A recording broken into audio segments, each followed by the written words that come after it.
Call me crazy because I'm doing it again. Last year, I tried the Let's Resin dice mold so that you didn't have to, because really, you shouldn't. But I just saw that they have upgraded their dice mold, and now, in addition to this mold that you should not buy, they sell a Let's Resin upgraded dice mold. And I'm a glutton for punishment, so I figured we should try it.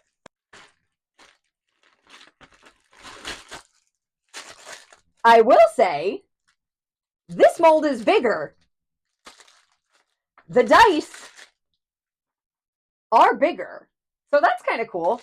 This retails for $8.99 on Amazon. This, I believe, is $10.99 or maybe it's $9.99. I paid $8.99 using my Amazon business account, but I think it is normally a little more. One of the main reasons why I decided to go ahead and try this upgraded version is because one of my biggest complaints about this mold, one of my biggest problems that I had, they have apparently corrected. What that issue is, and you can see it here in the mold, there's almost like a raised lip that is on this one face on the 20, and there's nothing you can do about it. It's there. No matter what you do, no matter how much you weight it down, there's just a raised lip on the mold, and you can't sand it down because the numbers aren't deep enough. So for me, that was always going to be a hard no, regardless of anything else about the mold. But they actually pointed this flaw out in their listing for this new mold and said that they've corrected it. So let's see. Well, this is cool. The lid is still pretty flimsy, but it's not as flimsy. They added a couple little rings of silicone. I honestly don't know why they couldn't just spend an extra 25 cents and make the whole lid that thick, but they did something, and I appreciate that. And these rings, by the way, are on the outside of the mold lid. So this is the inside, and then they've got these rings to almost weight the lid down a little bit on the outside. There's lots of keys. So there used to be 4, again, very flimsy. Now there's 8 keys in a little circular pattern to lock the dice down. And as I already said, the dice are bigger. In fact, they're kind of huge. These are big dice. I think the font is still the same. And I don't think I see that raised lip on the one face. There's definitely something, but it may just be the way their mold locks together. And unfortunately, we're not going to know for sure until we take this baby for a test drive and pour some dice in it. So let's go make some dice. So as I said, I'm testing the new and supposedly improved Let's Resin dice mold.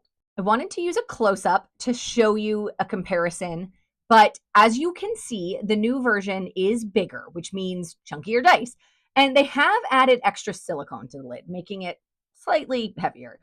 It sounds promising, but will it actually work? I'm starting with Angelina film. I just tear off pieces and crinkle them up before placing one into each slot. Then I move on to Angelina fibers. Angelina fibers can be really difficult to work with, but I find the easiest way is just to roll them into messy little balls. These fibers can be really tricky to handle once resin is involved, so I always prep these before I pour and mix my resin. Now, if you haven't guessed it, I am doing a galaxy pour for this mold.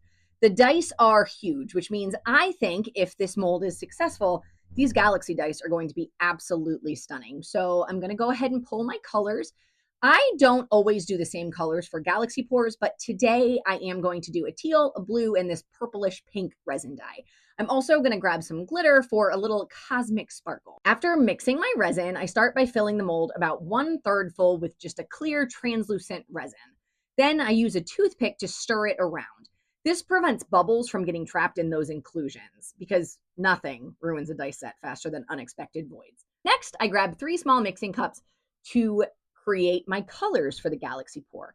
I do a blue, green, and this pinkish purple, each in its own cup. Since this is a large mold, I am going to be able to use the full amount, but if you're working with a smaller mold, you're going to want to eyeball this. Just be careful not to overfill on one color because you do still need some more room at the top. For the final layer, I mix in that glitter I pulled. Since glitter loves to sink, keeping it near the top gives it a longer journey, making for a more even shimmer throughout the dice. I top everything off with clear resin. Then I wait patiently for a few minutes, wait for any bubbles to rise to the surface, and pop them with a heat gun. You can also use a lighter or a torch for this step. It's really, really cold right now though, so my resin is trying to get thick fast, and I just find that the heat gun works the best for this final step at this time of year. Finally, add a thin layer of resin on top of the lid. Now, in Amazon, the description of this mold specifically says to weigh the lid down, and I'm not thrilled about that. This mold is flimsy, and I know that too much weight could cause warping or even push some of the resin out of that mold. But I'm following instructions, so for science, I went ahead and placed one of my old molds on top as a weight. 24 hours later, it's time to see the results. And, wow, this was a total fail. Almost every die has huge voids at the tops and the corners. I am almost certain that this happened because of the weight pressing down on the mold. I know that I said when I was casting these dice that bubbles can get trapped in that Angelina fiber and the Angelina foils, but I really do not think that is what happened in this case. I am incredibly proficient at making dice using both Angelina fibers and foils, as well as snake sheds and flowers and all sorts of things that like to create bubbles and cause voids. And I have never had so many voids on a single pour before. And then the next big problem with this mold, oh joy, the numbers on these dice are raised on the outside. Not only does this make them harder to ink, but it also means I can't patch these voids. Normally, I would use UV resin to fill the gaps and then I would sand them flush, but sanding these dice would remove the numbers entirely. Great design choice there. To top it all off, some of these dice are warped. That is almost definitely due to the pressure pot. This mold just isn't strong enough to withstand pressure. It's too flimsy. I really wanted this mold to be an improvement over the last one. I really did. But unfortunately, this is another no-go from me. I would not recommend this mold.